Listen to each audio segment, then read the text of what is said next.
दोस्तों, ये एक ऐतिहासिक सत्य है कि हजारों वर्षों तक तिब्बत ने भारत और चीन को भौगोलिक रूप से अलग और शांत रखा। हजारों सालों तक दो महान सभ्यताएं भारत और चीन एक दूसरे से बिल्कुल अलग रहे।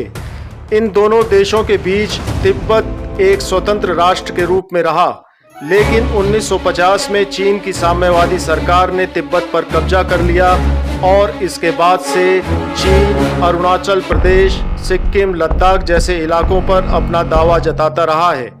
अपने पड़ोसी देशों की सीमाओं पर लार टपकाने वाले चीन को न सिर्फ उसके बुने हुए जाल में फंसाया जा सकता है, बल्कि भारत अपनी ऐतिहासिक गलतियों को सुधार भी सकता है। तो दोस्तों, सोच कर देखिए, अगर भारत सरकार चीन से तिब्बत की आज़ादी की मांग का समर्थन कर दे तो क्या होगा? क्या होगा अगर भारत तिब्बत की निर्वासित सरकार को मान्यता दे दे? जाहिर सी बात है, इससे चीन में बवाल खड़ा हो जाएगा। चीन इस समय भारत ही नहीं पूरी दुनिया से टकराव की स्थिति में है, इसलिए भारत को फौरन अंतर्राष्ट्रीय समर्थन मिलेगा। लेकिन क्या तिब्बतियों की नई पीढ़ियों के दिलों में अपनी मातृभूमि तिब्बत की आज़ादी के लिए आग धधकती है? इसका जवाब जानने के लिए आप ये दो तस्वीरें देखिए। पहली तस्वीर साल 2008 की है, जब तिब्बत में हजारों तिब्बती चीन के जुल्मों के खिलाफ उठ खड़े हुए, लेकिन चीन के बर्बर प्रशासन और सेना ने इन निहत्थे आंदोलनकारियों को बेरहमी से कुचल दिया। सैकड़ों हजारों तिब्बतियों का कत्ल कर दिया गया या जेलों में डाल दिया गया।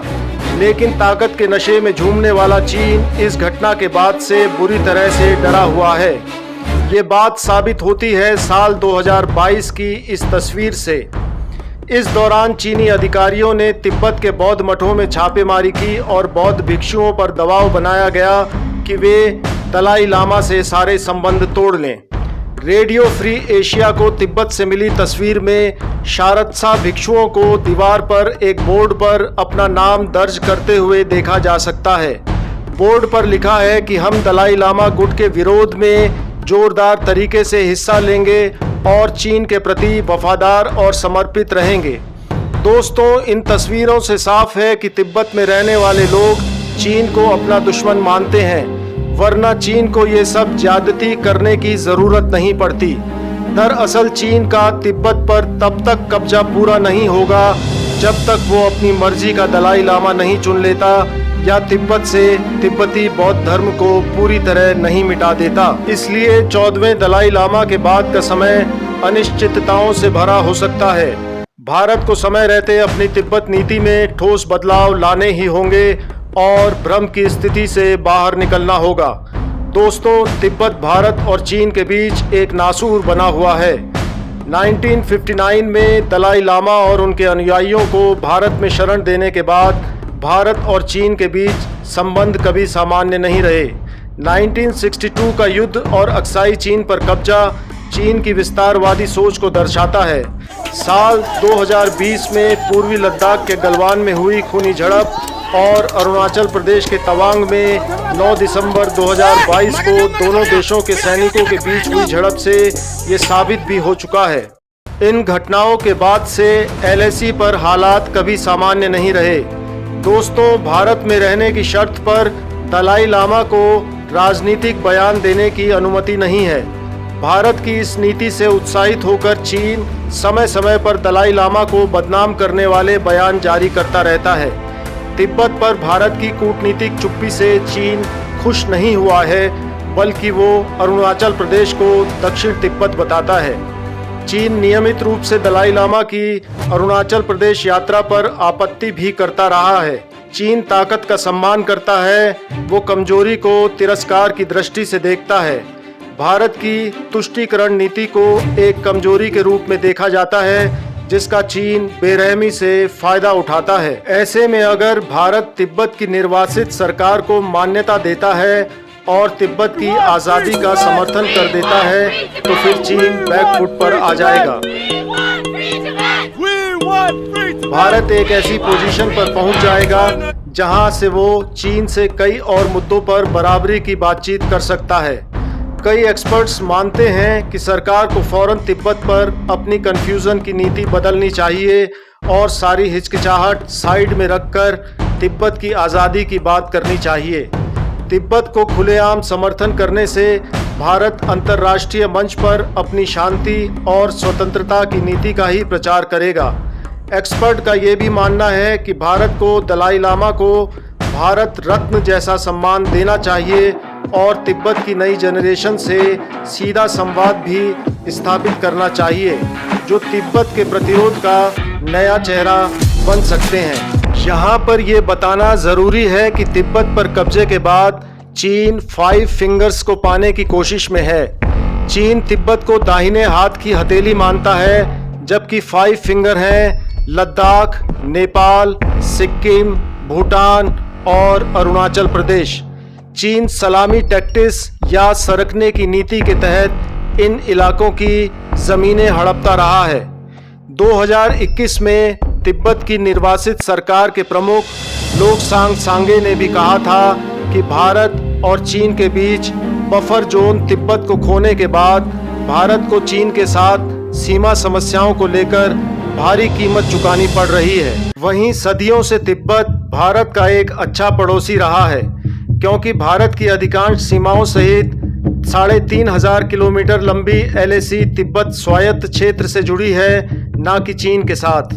1914 में चीन और तिब्बत के प्रतिनिधियों ने ब्रिटिश भारत के साथ शिमला समझौते पर हस्ताक्षर किए थे। इसमें सीमाओं को तय किया गया था। हालांकि 1950 में चीन ने तिब्बत पर कब्जा करने के बाद शिमला समझौते और दोनों देशों को विभाजित करने वाली मैकमोहन लाइन को मानने से इनकार कर दिया था। 1954 में जवाहरलाल नेहरू और चीनी प्रधानमंत्री चाउ एन लाई ने एक समझौते पर हस्ताक्षर किए, जिसमें तिब्बत को चीन के तिब्बत क्षेत्र के रूप में मान्यता देने पर सहमति हुई। आधिकारिक रूप से भारतीय नीति ये है कि दलाई लामा एक आध्यात्मिक नेता है और भारत में 1 लाख से अधिक निर्वासित तिब्बती समुदाय को किसी भी राजनीतिक गतिविधि का अधिकार नहीं है। हालांकि नरेंद्र मोदी के प्रधानमंत्री बनने के बाद से सरकार की तिब्बत नीति में कुछ बदलाव जरूर दिखे हैं।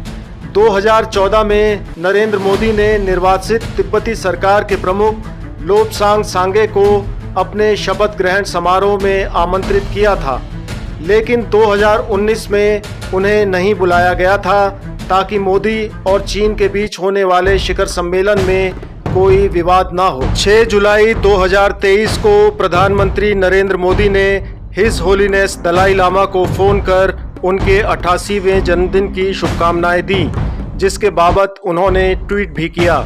चीन दलाई लामा को विभाजनकारी मानता है, इसलिए मोदी का उनसे फ़ोन पर बात करना चीन और भारत के तल्ख रिश्तों को भी दिखाता है।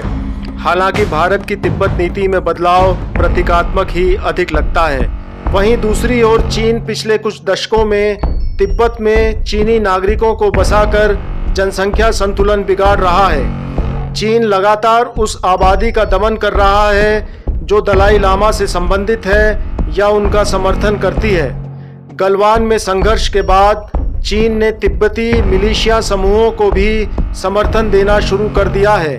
इसलिए भारत सरकार को चाहिए कि वो वन चाइना पॉलिसी का त्याग करके तिब्बत की आज़ादी के आंदोलन में मदद करे।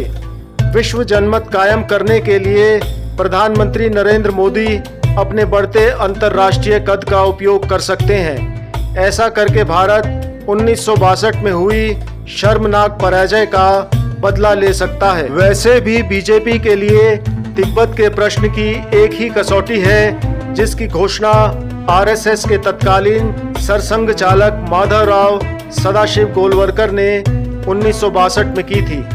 उन्होंने कहा था कि तिब्बत भारत सरकार की भूल के कारण चीन के फंदे में फंसा है। चीन की मंशा है कि तिब्बत का प्रश्न इतिहास के पन्नों से सदा के लिए दफन हो जाए और दुनिया मान ले कि तिब्बत चीन का ही हिस्सा है। लेकिन तिब्बत के लोग इस प्रश्न को मरने नहीं देते। दूसरी ओर भारत के लिए तिब्बत का सवाल उसकी अंतर्राष्ट्रीय और राष्ट्रीय राजनीति का हिस्सा नहीं है, बल्कि उसकी उत्तरी सीमा की सुरक्षा से जुड़ा प्रश्न है। इसकी वजह है कि भारत की सीमा तिब्बत से लगती है, चीन से नहीं। Thanks for watching. चैनल को लाइक और सब्सक्राइब ज़रूर करें। Thanks again.